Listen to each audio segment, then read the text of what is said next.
డబ్బులు అయిపోయినాయి అంటున్నారు. 3 లక్షలు తెచ్చామన్నారు. కరెక్ట్ గా మహా అంటే 15 మందికి ఏమో అంతే అంతవరకే క్యాష్ అయిపోయింది. మళ్ళీ ఫోన్ చేయాలంటున్నారు. విశాల్ గారు వస్తారా అని చెప్తున్నారు. ఇప్పుడు విశాల్ గురించి ఆలోచించి కూర్చుంటే ఇప్పుడు 5ంటికి ఓట్లు వేయాలి. మీరు డబ్బులు పంచుతామని ఆశ పెడతాం ఎందుకు? ఇవ్వము అంటే వెళ్ళిపోతాం. మా ఓటు మేము వేసుకుంటాం. ఇస్తామని ఆశ ఎందుకు పెట్టాలి?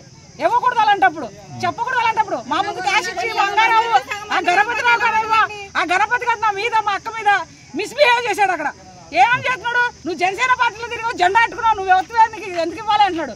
ఏంటి పార్టీ విషయం మాట్లాడకూడదు. డబ్బు పంచేటప్పుడు ఓటేసేటప్పుడు పార్టీ విషయం మాట్లాడకూడదు. ఓటు గురించే మాట్లాడాలి. అంతేనా కాదు సార్?